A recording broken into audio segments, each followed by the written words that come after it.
Я вижу, вы боитесь дать мне слово. Нет, пожалуйста. Я хочу сказать про экономику, про политику, про нашу жизнь. Давайте. Я задаю вопрос человеку, кандидату, который побоялся сюда прийти.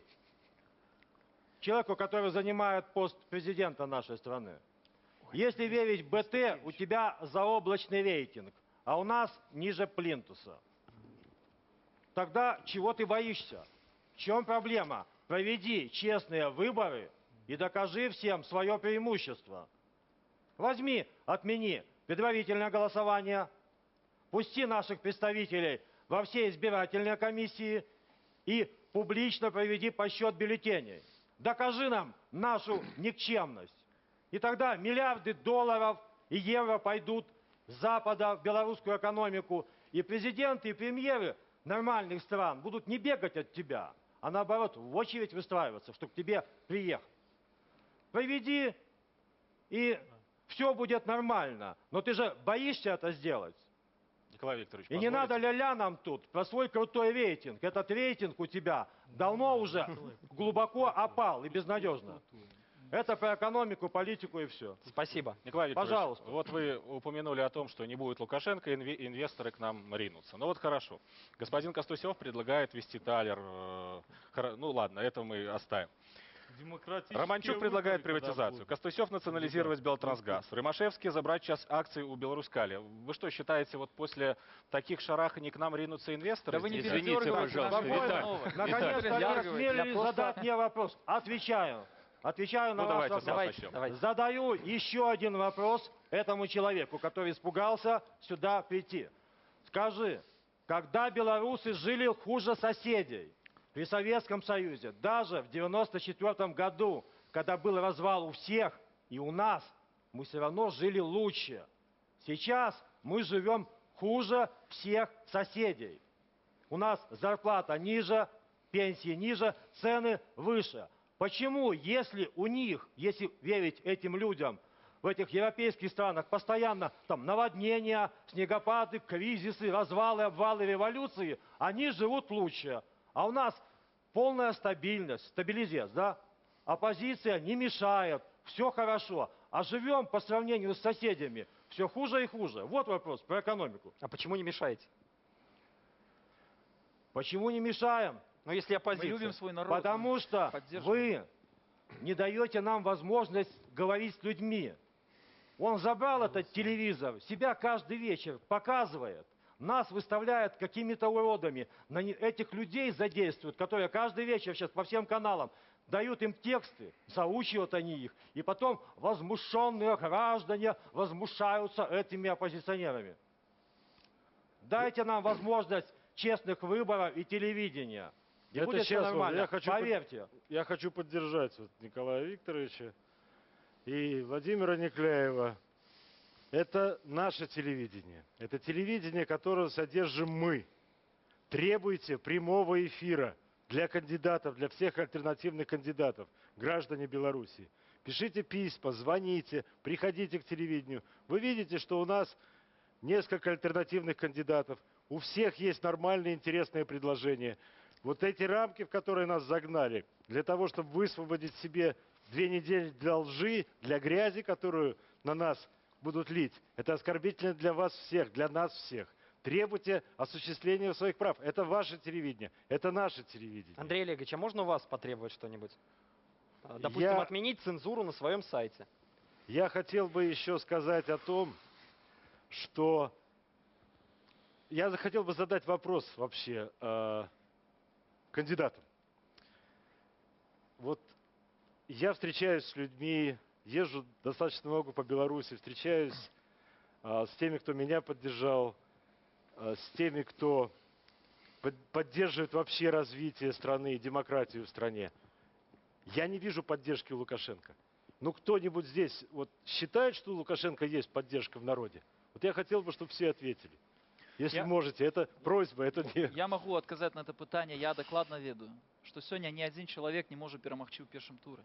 Люди уже стомились жить казками, яны стомились жить на заробок альбо пенсию 500 тысяч. И сегодня это хлусливые рейтинги, я вас закликаю, поглядите на своих сябров и знакомых. Мало кто сегодня подтримливает Лукашенко. Меньше за 30% сегодняшний рейтинг. Это хлусня і рихтуюцца фальсіфікацыі, таму што ён ведае, што калі будзе другі тур, я перакананы, хто б з тут прысутных не выйшаў у гэты другі тур, Лукашенко праіграе на сумленных свабодных выбарах. Это арифметика. Гэта так. Коллеги, Интересно, откуда рейтинги? Вот. Коллеги, Для меня можно как я журналиста скажу в всегда отношении- ссылка должна быть. Ярослав, пожалуйста, в извините. отношении, собственно, тех людей, с которыми мы общаемся. Правда такова, что пока почти 40% людей еще пока не определилось, за кого голосовать. Этим людям нужно простые ответы на волнующие их вопросы относительно цен, сбережений, вкладов, рабочих мест. И на самом деле, вот когда власти говорят, что мы все одинаковые, черной краской всех мажем, вот, это на самом деле неправда. Есть конструктивная программа. Если мы начнем делать реформы, то при помощи наших идей, которые власти уже начинают открыто заимствовать, безусловно, будет гораздо лучше. Не будет шока, не будет боли, будет нормальная терапия, которая приведет к тому, что Беларусь станет таки процветающей. В 2008 году мы предложили власти антикризисную программу, в которой можно было бы сделать без кредитов, без залезания в долги, спасая наши предприятия, идя вперед. И когда мы говорим о том, что нужны рабочие места, нужно идти вперед, мы не говорим, что мы везем сюда 1,5 миллиона китайцев, да, и которые будут разбавлять белорусов. Мы говорим о том, что Минэкономики признает, сегодня каждое третье рабочее место в нашей стране под угрозой исчезновения. Если мы ничего не будем делать, тогда действительно станет угроза безопасности. Получится или сначала уволить, потом нанять. Нет, так вопрос, они будут увольняться тогда, когда будет альтернатива. Сегодня предприятиям запрещено пока увольнять людей. То есть наши предприятия работают для того, чтобы условно производить 100 единиц, да, а рабочая сила у них для 1000 единиц. И рынок не появится. Надо просто признать, что старая вот эта система, которая была и в Советском Союзе, в БССР, первые 20 лет нашей независимости, она уже ушла. Нужны новые обновления, нужно идти вперед. А если мы будем опять-таки делить людей на Беларусь, на оппозицию, на власть, да, в оппозиции есть хорошие люди, и в власти есть хорошие люди. Надо делать искусственные барьеры. Никто не отрицает, Никто не что отрицает. это... Спасибо. Вы заговорили об обновлении. Все-таки Модернизация. Дайте еще одному кандидату слово. Мы сейчас, Давайте. обязательно, Сам- обязательно. самыми Я уже хотел послушными сказать, что у разговаривайте. меня наша вина, что, Да, что уже кандидат весь- УС у нас провисает. Просто уже раз заигрывает. зашла речь об обновлении, все-таки этом вопрос цирке. Михалевичу. Он за модернизацию. Власть тоже, знаете ли, не против модернизации. Чем ваша модернизация лучше? Спасибо за вопрос. Во-первых, мне приятно, что ведущие, когда говорили и называли экономические пункты других кандидатов, ничего не сказали про меня. Мне приятно, что вы не нашли, почему меня подколоть, не нашли ни одного Не пункта. наша цель. Как раз вы перед этим говорили, что это ваша цель, что вы это делаете, Как что вы это как изучение, журналисты, да. внимательное. Поэтому хочу вернуться к модернизации. Во-первых, нужно модернизировать экономику. Вся белорусская система была построена на крупных государственных предприятиях. 100 государственных предприятий, из которых крупных и действительно прибыльных было буквально десяток. Новополоцкий и Мозырский нефтеперерабатывающие заводы, Беларусь-Калий, Гродненский азот, Жлобинский металлургический. Эти были так называемое фамильное серебро. Кстати, когда-то власть говорила, что мы не будем вообще рассматривать никакие варианты продажи так называемого фамильного серебра. Нужно, чтобы в эти предприятия пришли инвестиции. А также есть большое количество других предприятий, про которые у нас принято не вспоминать. Например, Барановичская хлопчатобумажная фабрика, которая сейчас лежит и в которой просто сложно говорить вообще, работает она или не работает.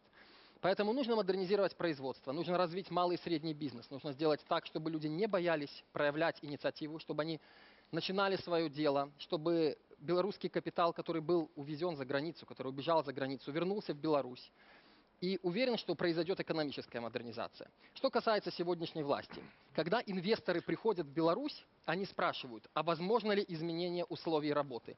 И пока президент сможет подписывать декрет, который перечеркивает все предыдущее законодательство полностью, а президент встал не с той ноги и сегодня подписал декрет об национализации или декрет еще о чем-нибудь. И это стало автоматически нормой.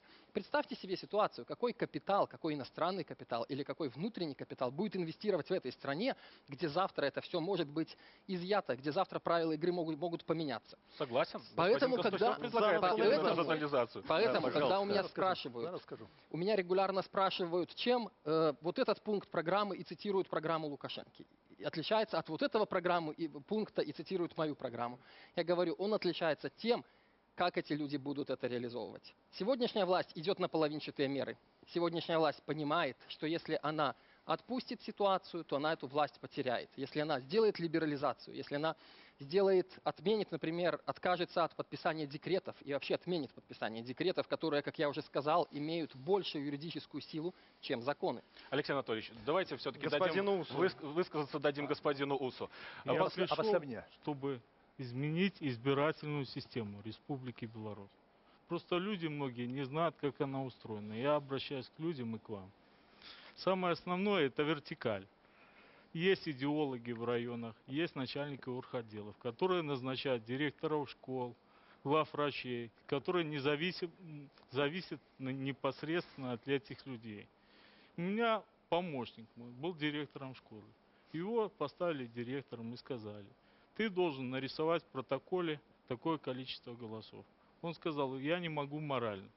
Через полгода его контракт не продлили. Сегодня на Ландера был избиратель. Наблюдатель один видел, как бюллетени, не считая, председатель участковой комиссии бросал в мешок. Просто-навсего. Для того, чтобы не считать, не утруждать комиссию и себя. Поэтому, чтобы у нас это не происходило, я говорю, не признают выборы ни Европа, ни Россия. Мы тут немножко про экономику говорили. извините. Я говорю, с экономикой связано. Ну, Поэтому просто у вас в программе, да, извините, у вас в программе по экономике, Ну, я хочу досказать. Да, пожалуйста. смысл. Я хочу, чтобы у нас были демократические выборы. Я знаю, как это делать. Есть поправки в кодекс избирательный, которые позволят демократично выйти с этой ситуации.